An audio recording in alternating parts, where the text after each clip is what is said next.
Changeling Space Program. By Chris Overstreet. Chapter 5. Mission 3. Keep the pointy end aimed at the sky. We need to move the launch site, Cherry Berry said, leaning over the conference table. The other people in the meeting room at Cherry's rocket parts all erupted in protest, trying to shout over one another, except for Warner von Braun, who sat in his oversized chair with his usual equanimity. Cherry had called a meeting of the senior leaders of the Changeling space program Chrysalis, flight manager Occupant, and scientists Goddard the Griffin and the aforementioned von Braun almost as soon as she'd been released from her space capsule. She'd spent the night before the meeting at the rocket design warehouse in Apalioaza, talking in great detail with von Braun about the next day's meeting. Thus, he hadn't been surprised or shocked by the topic of the meeting, 48. The other three hadn't had a clue, and they all resented it. "I am not going to move the site away from my hive," Chrysalis shouted. "I just talked the pony post into a third delivery per week," Occupant wailed.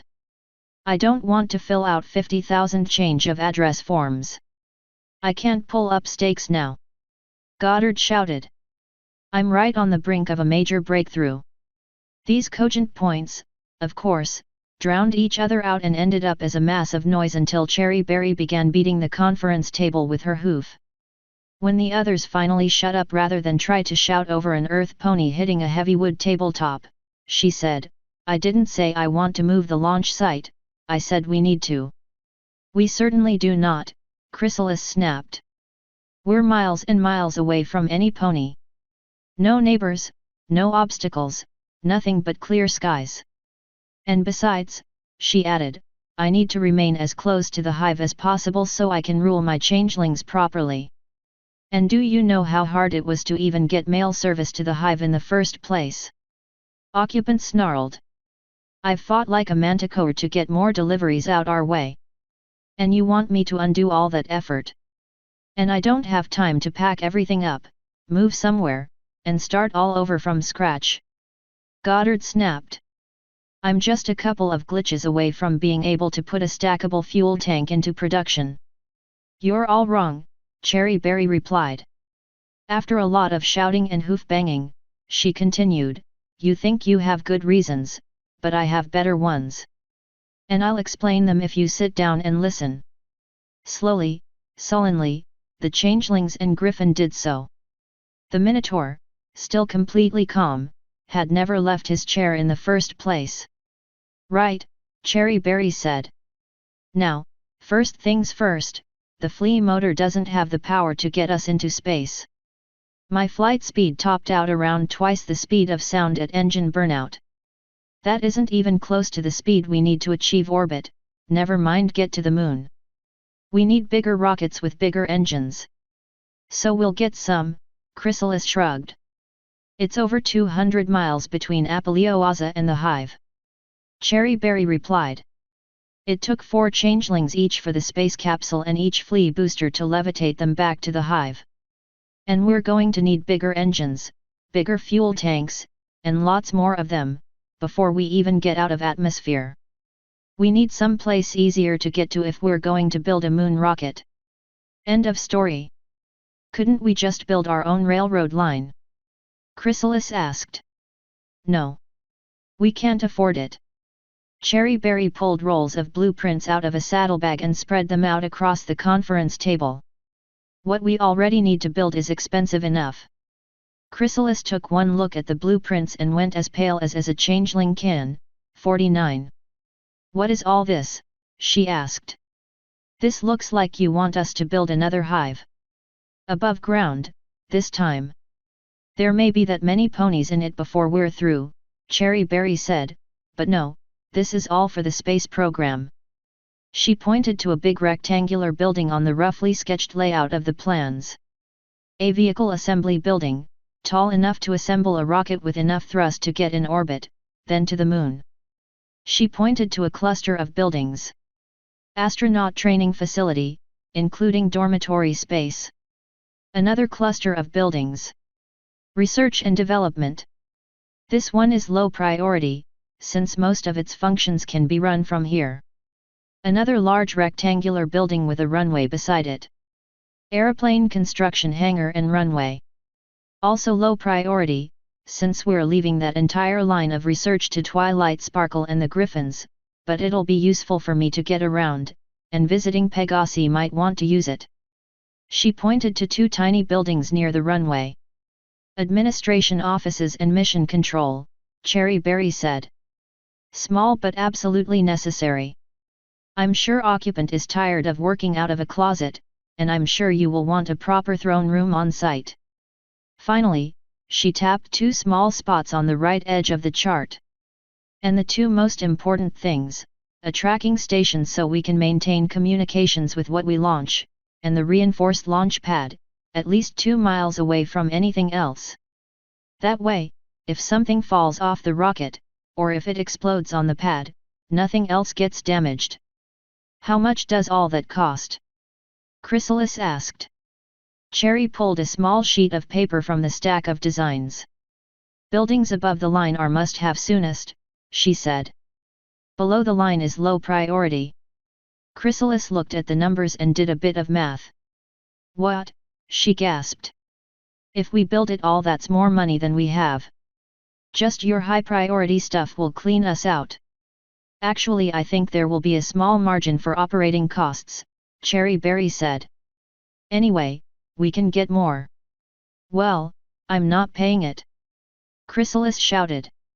There was a time when a changeling could get anything she wanted with some other pony's money. And you're asking me to sink everything the hive has into this? We'll just dig more rooms out of the hive. That's cheap. No, you won't. Those words came out of the most unexpected mouth in the room. Goddard the Griffin had elevated penny pinching into art since starting work in the Apelioaza workshop. He continued, sure, expanding the base at your hive is cheap now. But there's cheap, and then there's cheap now, expensive later. We're building barely controlled bombs here. He pointed to the launch pad on the designs.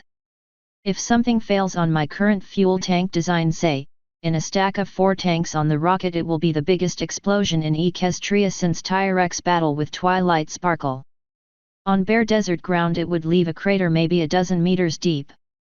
Anything within a hoofball field's length would be completely destroyed. Goddard looked at the Queen and asked, do you really want to keep that right next to your front door?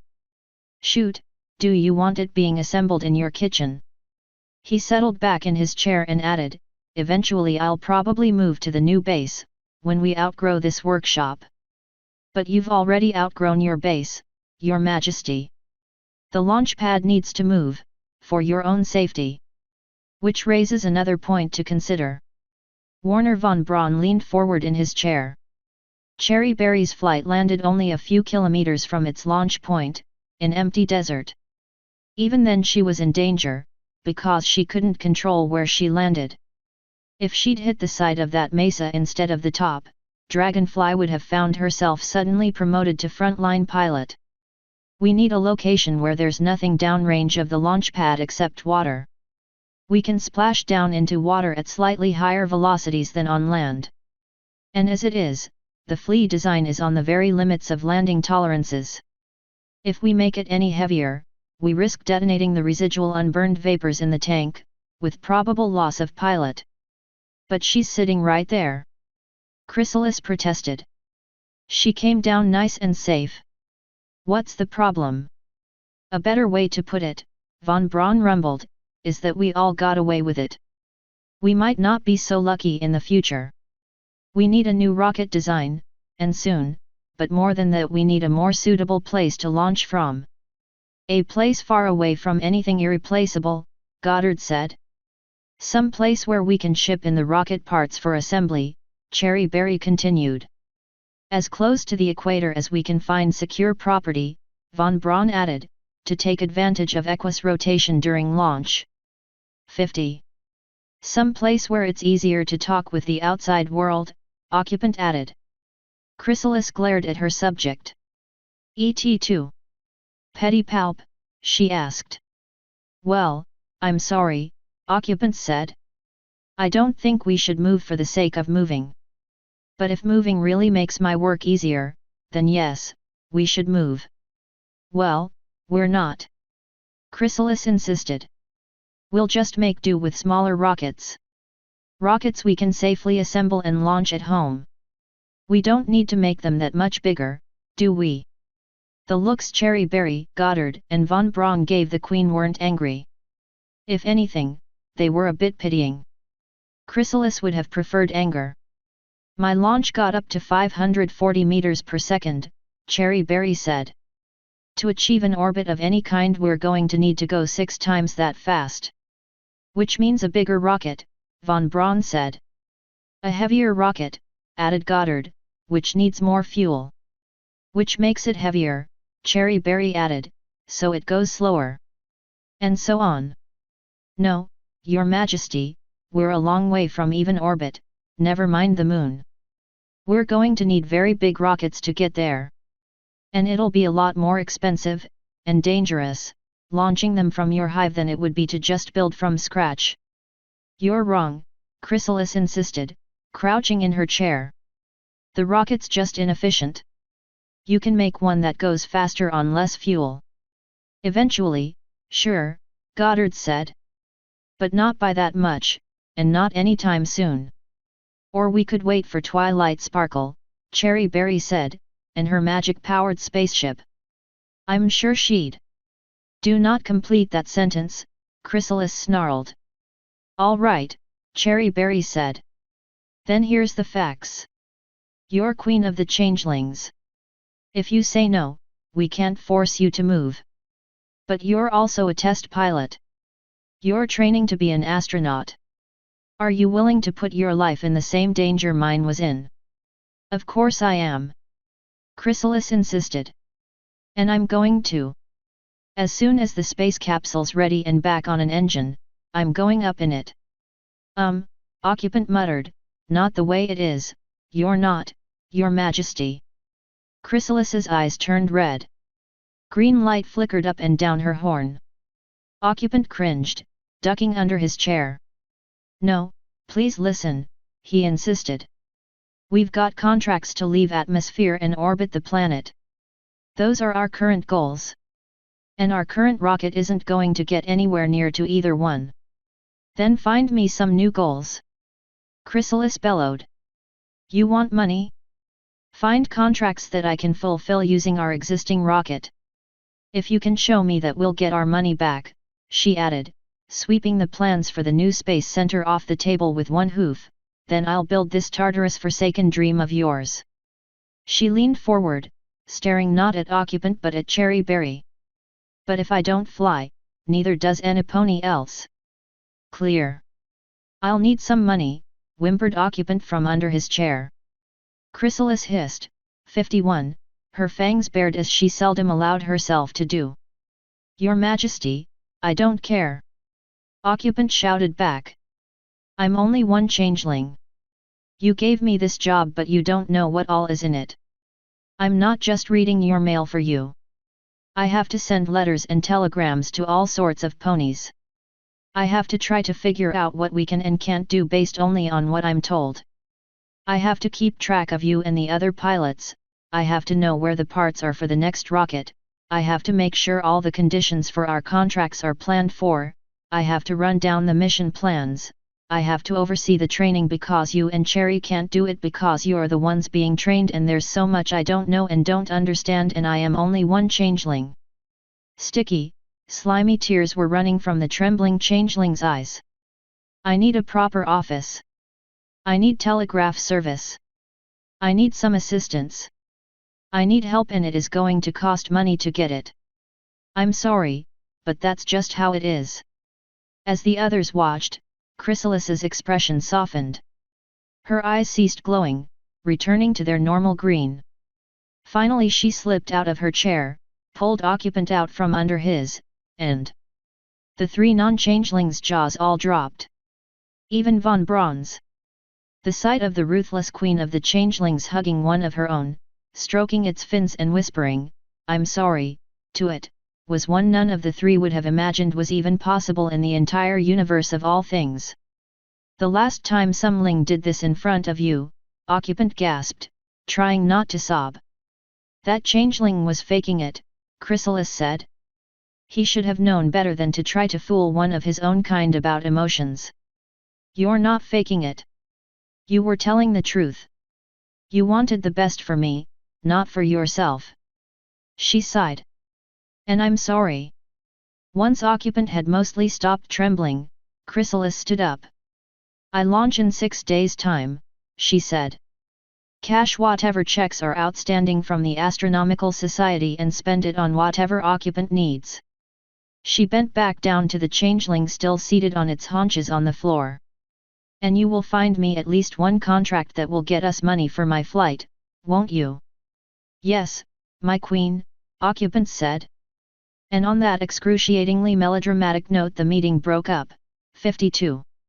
I've never seen her so angry, Von Braun murmured to Cherry Berry after the queen departed. Me either, Cherry said. She usually looks so suave and calm and collected. I've never seen her throw a tantrum like that. I don't understand it, either, Von Braun said. By her own admission, she could just get the money, fair means or foul. And we'd likely never know which it was. Maybe there's another reason, Cherry Berry shrugged. Either way, I need to get her back in training. What we had before my flight wasn't nearly enough. She paused, then looked at the Minotaur. Do you know any way to simulate 6 times equus gravity without, actually launching a rocket? She asked. Von Braun considered this. Actually, he said, I think I might. Footnotes 48, and wouldn't have been even if he'd been brought in cold. True, what Cherry wanted would be safer and more efficient, but he was perfectly happy anywhere where he and his friends could design rockets and get them launched. He'd been just canny and realistic enough not to tell anyone that, if pushed, he would have paid for permission to work with the CSP. Instead, he and his 3 colleagues got a pouch of bits each week and a reasonable but not infinite supply of materials to use for their experiments. 49, which isn't very, to be honest. Kaiden changes color only reluctantly. 50, the homeworld of the ponies, changelings, griffins, minotaurs, dragons, yaks, etc. etc. etc. etc., had, millennia before, suffered some catastrophe lost to history. As a result, its rotation was constantly slowing, and the moon's orbit constantly decaying, at a rate no pony could explain. Each day Celestia and Luna adjusted these motions to put them back where they belonged, more or less. The whole system was explained, in extreme detail and with words that existed almost nowhere else in the common language, in Twilight Sparkle's thesis. However, Equus still rotated on its axis enough to give any rocket going in the same direction as the rotation a substantial head start on orbital velocity. 51. The hiss was actually an ancient and traditional changeling battle cry. It translates something like this: prepare to meet the god of your choice. If you do not currently have a god, you have less than 5 seconds to make your final selection. 52. Apollioa's soul plumber was called in later that afternoon to unclog the warehouse's bathroom sink. The stuff in changeling tears and snot sets very quickly and very, very hard, but occupant had to clean up somewhere. What's this? Chrysalis asked. A carnival ride. This, Your Majesty, is a centrifuge, Von Braun said. Normally it's used in laboratories or in heavy industry to separate parts of mixtures.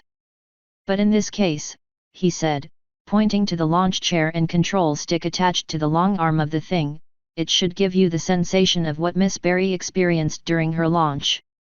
Is that all? Chrysalis asked. She reached up a hoof and pushed the boom. It moved smoothly, but she could feel the heavy counterweight on the other side of the axle resisting. I just go round and round for a few seconds and that's it. After a fashion, Von Braun admitted. We have a large number of your changelings observing from above us.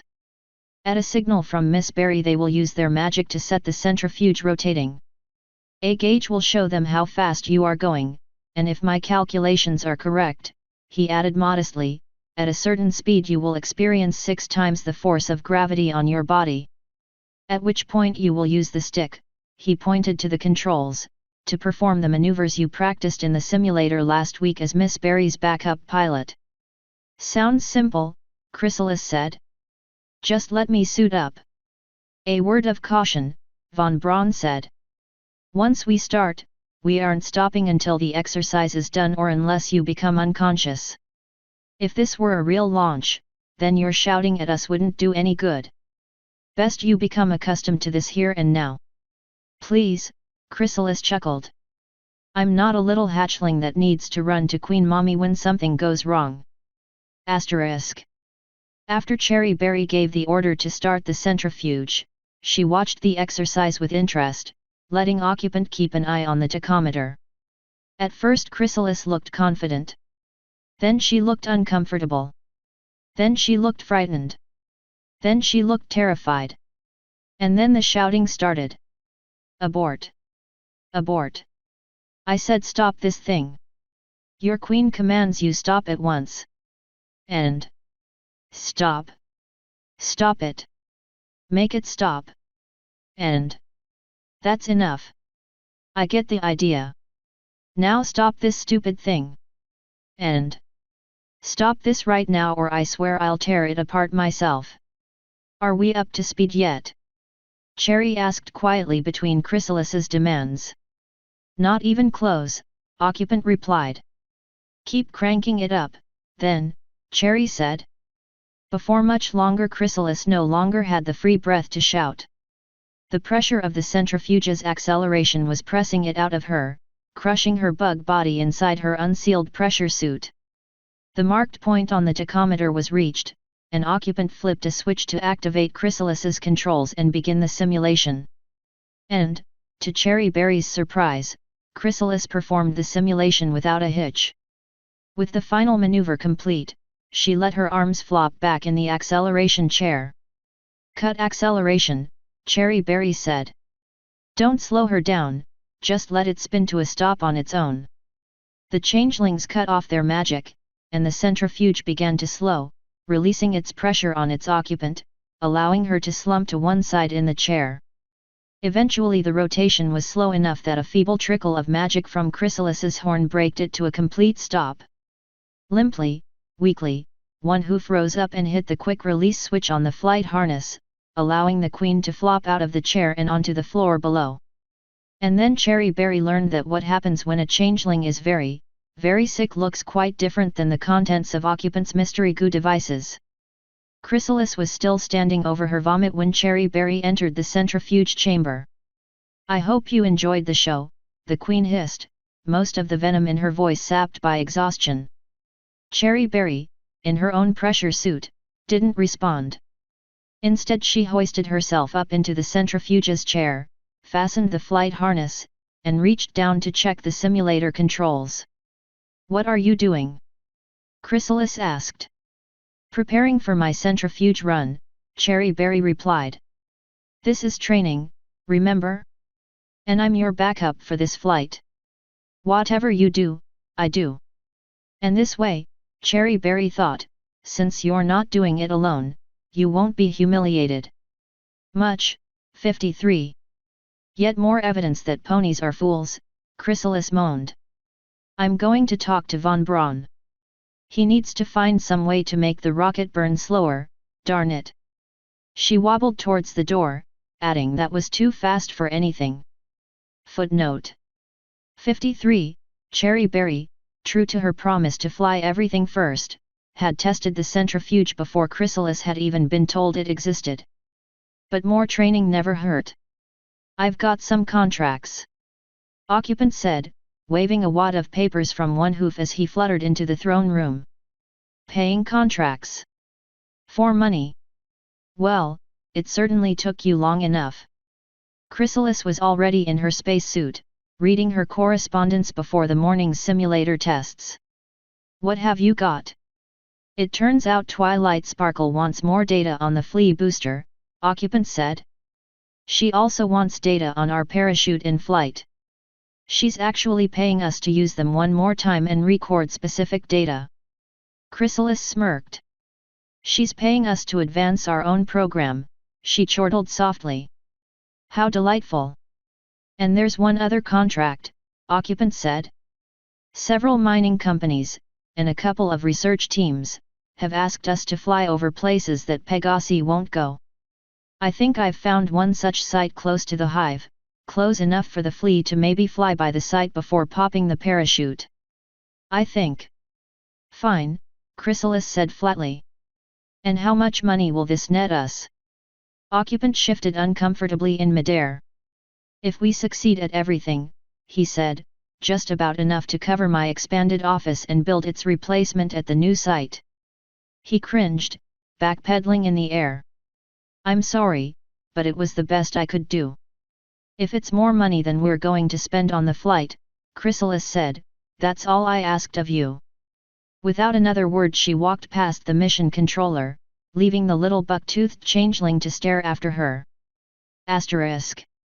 Well, occupant said, looking around the small, mostly dark chamber of the hive used for monitoring the rocket flight, are we ready for launch?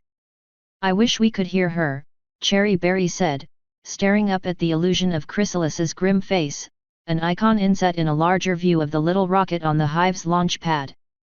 My countryman Mark Nee is in the Crystal Empire now, talking with the Yak space program, von Braun said. I think he'll return with good news from Popov. Of course he's exchanging our control system for whatever he gets, but it should be a fair trade. Occupant's pupilless eyes widened. You went behind the Queen's back, he gasped. Given her mood swings of late, von Braun replied slowly, I thought it wiser to ask forgiveness than permission. Probably a smart move, Cherry Berry said. Okay, switch the ship to battery power. Roger, occupant said, hitting a switch on his console. Pad clear, go for launch, he said, and his words were amplified from speakers embedded into the mesa above the hive entrance. The mission was simple, fly mostly south instead of east for as long as possible, record a crew capsule observation of the target site, and land safely. The hive would capture the information needed from the rocket motor and the parachute. And now, with the capsule controls gone live, that mission was entirely in the Queen's hooves. Chrysalis reached up to trigger the rocket ignition. Nothing happened. Annoyed, she hit the switch again. The rocket remained on the pad. Oh, this isn't good, occupant murmured, echoing the thoughts of everyone else in the hive's makeshift control center. It must be interference from the testing equipment for the flea, von Braun rumbled. I think we can still start the motor through that equipment. We're still go. Lucky Cricket burst into the room. Wow, it's a good thing I double-checked the rocket, he said. Do you know the staging was set up to do that thing with the parachute again? Wouldn't the Queen have been mad if that had happened? Cherry Berry couldn't help gasping at the thought. Well, you fixed it, right? She asked. Of course I did. Lucky Cricket said. Personally I suspect sabotage. Do you know somebody also tried to plug up the rocket exhaust? Wouldn't have got far if that had been left there. Now it was von Braun's turn to gasp. Don't tell me you removed it, he bellowed, 54. You bet I did. Lucky grinned. That was the thrust restrictor I installed myself, von Braun protested. It was meant to slow the acceleration of the ship and help the Queen keep it under control. Meanwhile, in the view screen, Chrysalis had found a couple of other switches, turning them off and back on. Satisfied, smiling grimly, she hit the ignition switch again. The rocket leaped off the pad like a scalded diamond dog, immediately wobbling back and forth in flight. Dear Faust, von Braun gasped, checking the projection of the ship's navigation ball. She's forgotten to turn on the stabilization system. Chrysalis frantically dove the rocket forward, overcorrecting by a mile. The nose of the capsule, for 2 vital seconds, pointed downwards. On the navball, the open barred circle showing the direction of travel drifted out of the blue and into the brown. The occupants of the control room held their breaths, some watching the rocket, others watching Chrysalis's blatantly terrified face. To the relief of all, Chrysalis pulled the rocket out of its shallow dive and onto a southern heading at 45 degrees pitch, belatedly activating the stabilizers as she did so. The prograde marker lurched firmly back into the blue. 6 seconds had elapsed since launch. 6 more seconds later, the flea engine burned out. Maximum velocity 537, von Braun read from the indicators, switching to map mode on the projectors for a moment. Estimated apoapsis of trajectory approximately 3,700 meters. The trajectory looks good for the target zone. She needs to pop the chute while still above 2,000 meters for Princess Sparkle's test, occupant said. It'll be close. The members of the space program watch the projections, helpless, as the silent Chrysalis calmed herself, visibly pulling herself together. She noticed a flashing light above her head. Target zone entered, von Braun said. Altitude 2,500 and falling. Chrysalis jiggled the stick, rolling the craft long enough to see the ground overhead, 55. She quickly switched on the flight recorder and said some things very, very rapidly. 2,200, von Braun said. Chrysalis finished whatever she was saying, shut off the record, and slapped her hoof hard on the switch for the parachute. Parachute open at 2,074 meters, von Braun said with relief. Telemetry shows test equipment on board has recorded the data the princess requested. Silently, filled more with relief than exultation, the occupants of the control room watched the illusion of the spaceship slowly descending on its parachute, of Chrysalis as she visibly realized, for the first time, that the harrowing flight was over. 3 or 4 changelings in the room took out cameras and took pictures of what would likely be the only time in their lives they'd see their absolute ruler with a wide-eyed goofy grin on her face, 56. As the parachute opened fully, pulling the nose of the capsule up and the window away from the outside world, the goofy smile vanished. Chrysalis squirmed in her seat, trying to see anything out the window aside from desert skies, obviously failing. Cherry Berry watched as the Queen's hoof reached up and above the controls for the lever that would open the hatch. The Queen even leaned up against the flight harness. Then she flinched, gingerly settling herself back into the flight chair and letting her hoof return to the armrests. What was that about? Occupant asked. She was going to bail out, Cherry Berry said. And she remembered just in time that her wings are bound inside her pressure suit. She can't fly. If she jumped, she'd kill herself. What? She can't do that. Occupant gasped.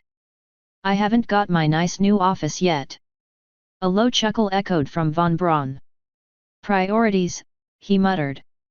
The capsule settled down into an arroyo, catching just enough of the bank to flop onto its side and settle flat in the dry river bed. To make it perfect, the capsule hatch was facing down. It would open just far enough for Chrysalis to extend a pressure suit-covered hoof out of the gap and wave it feebly. Fortunately for all concerned, the recovery changelings were too relieved at their queen's survival to laugh. Mission 3 Report. Mission Summary: Run specific tests of Flea Booster, M16 parachute, fly over and report on possible Badlands mining site 7 km south of the Changeling hive. Pilot, Chrysalis. Flight duration, 2 minutes, 20 seconds. Maximum speed achieved, 537 m/s. Maximum altitude achieved, 3,715 meters. Distance downrange at landing, 9.3 kilometers. Contracts fulfilled, 3. Milestones, none. Conclusions from flight: we have proved 3 things. First, there are few things more dangerous than well-meaning changelings, 57. Second, that we can turn a solid profit on rocket flights. Third, that our Queen is, despite a launch glitch and unforeseen circumstances, able to complete a mission under adverse conditions, without losing her lunch. Mission assessment, successful. Footnotes. 54, it was, Cherry Berry thought, only the second time she'd ever heard him raise his voice about anything, and she couldn't remember when the first time was. 55, this time her Kaiden did a much better job at going white than when she'd looked at the Space Center construction budget. She didn't need Dragonfly or anything else to tell her that when you looked up at ground you were probably having a bad day. 56. To their intense disappointment, none of the pictures developed properly. Several days after Chrysalis's first flight, several anonymous suggestions appeared on occupant's desk asking for the mission control projectors to be adjusted to allow permanent records to be taken. For history and glory, of course. 57. Given a choice between changelings who intended to do you serious harm and changelings intent on doing something for your own good, your odds of survival were very much better with the bad changelings. Cherry Berry met Chrysalis at the entrance to the hive. The queen, helmet removed, was obviously wobbly on her hooves and, equally obviously, pretending she wasn't. So, Cherry Berry said, "Now you've piloted a flying machine. What do you think?" "Next time I'll outfly you," the queen said simply. She walked past, muttering as she went, "Tomorrow we'll look for a site for your space center." "Really?" Cherry Berry trotted to catch up to the queen. Though Chrysalis was moving slowly, she wasn't stopping for anything. "Just like that? No more excuses? No more resistance?" "Shut up, pony," Chrysalis said, not so much a snap or a growl as a moan. "I've had a trying day." "A week ago you weren't going to move for any pony," Cherry pressed. "Did being in the capsule yourself change your mind?" "I only break my promises with my victims," Chrysalis muttered. "I am a bug of my word to my changelings." "Leave it at that." "No, I don't think I will," Cherry said, stepping in front of the queen and forcing her to stop. "Why didn't you want to move? Are you pregnant? Another batch of changelings on the way?" Chrysalis stared at the pink pony. She tried a laugh, but the sound just barely made it out of her throat, unrecognizable. "No, I am not pregnant," she said. "If you must know, I didn't want Twilight Sparkle looking over my shoulder every moment." Cherry blinked. "How's that?"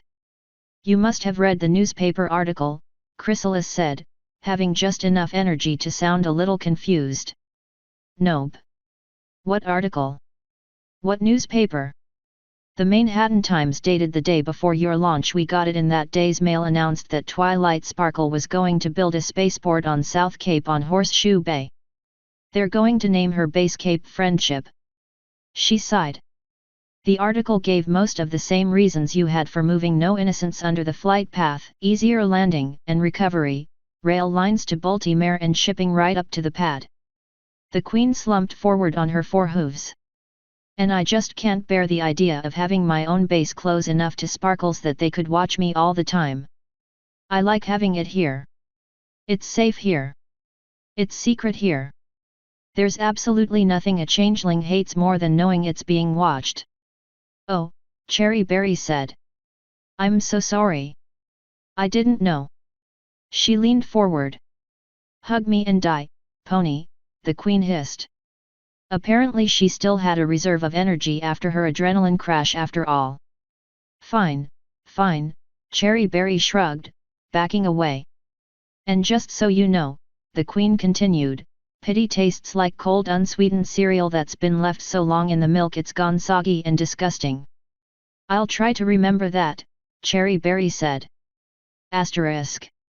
The next day, in the hive throne room, Chrysalis, occupant, Cherry Berry, and Double Face, 58, pored over maps and deeds, going through the properties possessed by the hive in all its various false fronts and looking for a suitable base site.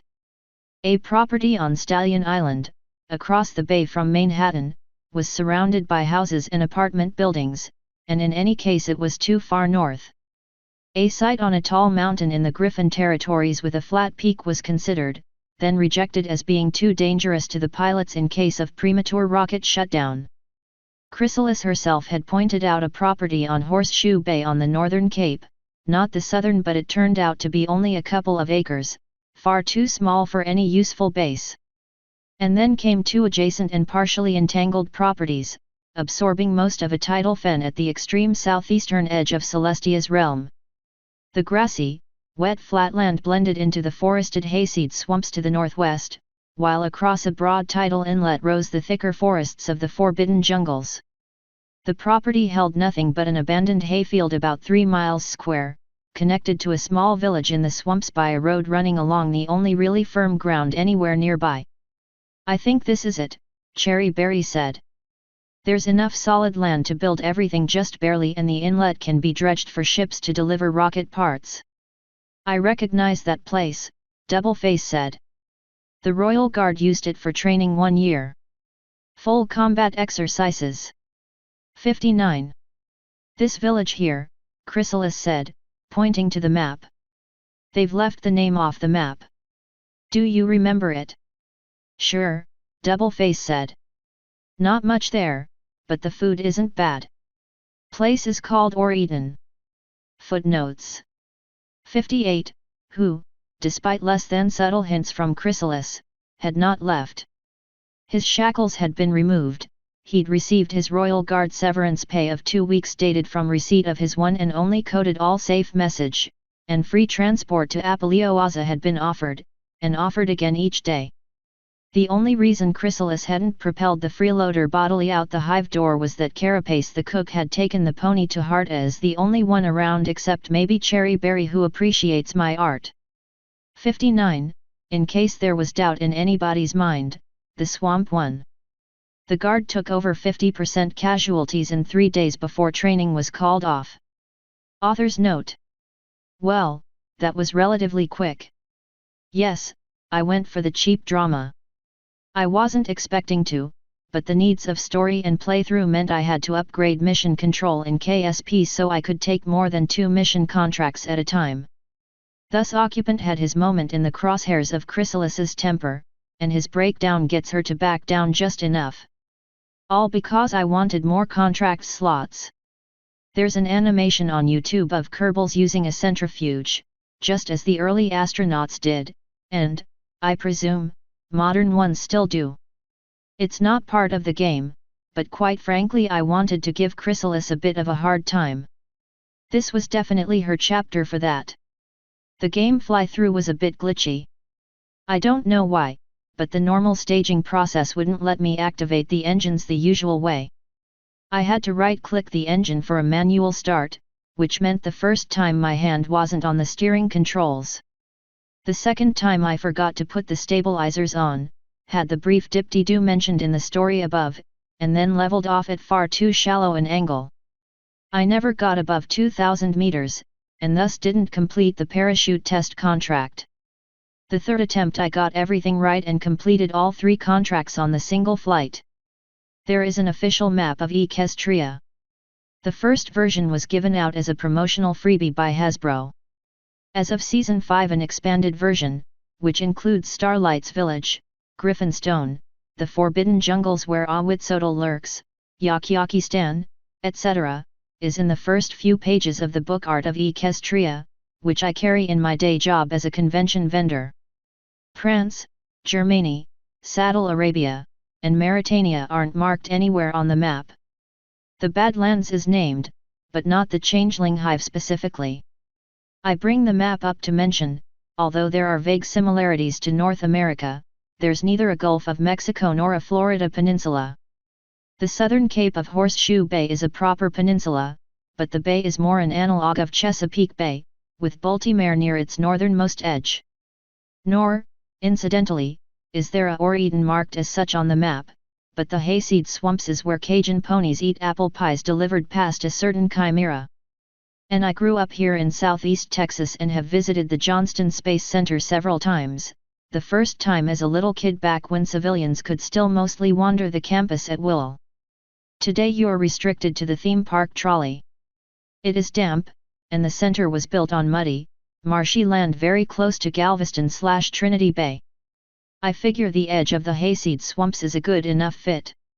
And of course this means, if I screw up in a playthrough in a non-fatal way, I will not kill off the 2 main characters, live with it, I will have no shame in using the line, Or-Eden, we have a problem.